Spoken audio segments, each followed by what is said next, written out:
Pag-usapan natin yung kung paano mag-identify ng location ng point sa Cartesian plane.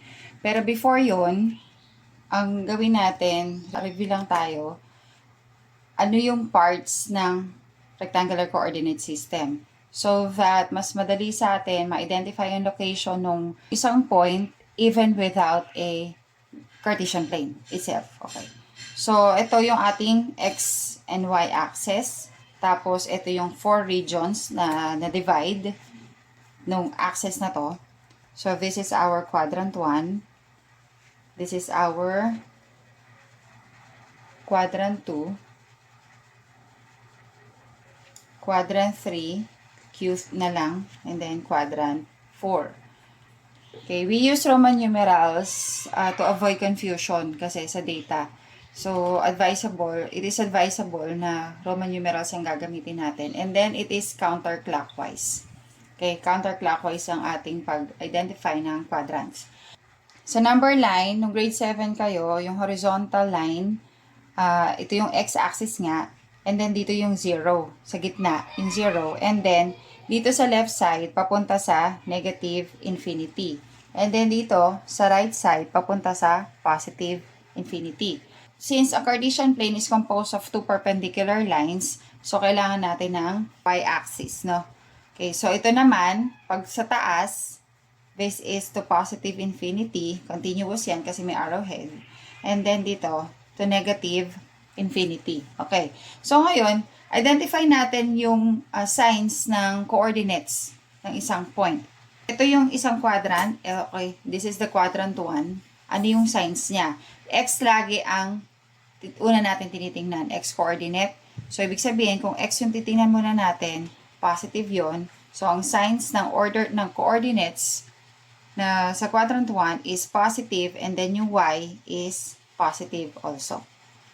So, if the signs of the coordinates are both positive, ibig sabihin, it is located in quadrant 1. Okay, quadrant 2, ito yung x muna. Since negative to, so the signs are negative and then ito ay positive. Quadrant 3, x is negative and then y is also negative. And then quadrant 4, this is positive and then this is negative. Nabalik tayo dito sa y-axis, ito yung 0. So ito yung origin natin kung saan sila nag-intersect. And ang ordered pair nito is 0, 0. So, this is called the origin. Now, let us identify the location of the following points since alam na natin, familiar na tayo doon sa mga quadrant. Pero para lang din sigurado tayo, pwede naman tayong gumawa rito kahit hindi masyadong scaled. Since yung signs lang naman na kailangan natin. So, ito yung ating x, ito yung y. This is quadrant 1. Quadrant 2, quadrant 3, and quadrant 4. And then, signs ito ay positive, positive. This is negative, positive, negative, negative. And then ito, positive, negative. Ayan. So, ito yung gamitin natin. So, pag sinabing identify the location of the following points, hindi lang to laging quadrant, nasa quadrant.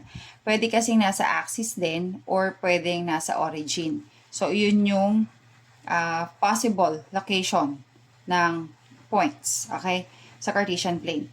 So, let us have this number 1, negative 4 and 5. So, negative 4 ang x natin, and then positive 5. Positive yung x, y coordinate, so it can be seen in, or it is located in quadrant 2. Number 2, they are both positive, so ibig sabihin, quadrant 1. Number 3, pareho naman silang negative. So, ito yun. In quadrant 3. Pag sanay na kayo dito, kahit wala na nito. Okay, may imagine nyo na lang, no? Na-visualize nyo na lang yung Cartesian plane and then ma-identify nyo kung saan location. Very important din kasi to kasi para sure kayo na tama yung pagpa-plot ng points nyo. No? Na pag nakita nyo to, ay, okay, dito siya. Sa quadrant 1 siya makikita. So, hindi na kayo pupunta sa ibang quadrant. Doon na kayo mag-concentrate. This really helps. Okay, na next, number 4, 2, 0. Kapag ang isang coordinate is 0, ibig sabihin wala na to sa quadrant. Nasa axis na. Okay, it's either x or y axis. Bakit? Kasi ito yung 2. Positive 2 yung kanyang x coordinate. So, dito siya. Tapos, 0 yung y coordinate. Ito rin yung 0. So, this is in x-axis. And then, 0, negative 1, same din. 0 yung isang coordinate. Tapos, negative 1 yung y. So, ito, sa y-axis siya. Okay. Ang clue lang dyan, kapag ang x-coordinate is 0, nasa y-axis. If the y-coordinate is 0, nasa x-axis.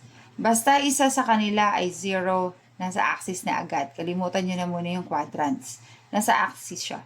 Okay, tapos yun na yung gamitin nyo. If x-coordinate is 0, then nasa y-axis siya. If y-coordinate is 0, then nasa x-axis. Now, paano naman to? May great inequality symbols na. Tingnan natin, identify natin. If x is greater than 0, lahat ng positive integers greater than 0. So, ibig sabihin, yung x-coordinate natin is positive. Next yung y is less than 0. So, ibig sabihin, less than 0 is negative yun. So, negative na yan. So, saan makikita? So, it is located in quadrant 4. Next, x is 0. May nakalagay, x is equal to 0. Tapos, y is also equal to 0. So, 0, 0, ibig sabihin, yun yung kanina, ito yun. Nasa gitnang-gitna siya. Yun yung intersection nung dalawang perpendicular lines. So, this is located in the origin. Next, x is less than 0. Pag less than 0, it is negative. Y is greater than 0, so it is positive. So, it is located in quadrant 2. Next, x is greater than 0, that means it is positive. And y is also greater than 0. Both are positive, so it is in quadrant 1. Now, yung number 10, kayo na magsagot. Saan siya located? Nasa quadrant ba? Nasa axis? Or nasa origin? Comment your answers. Thank you.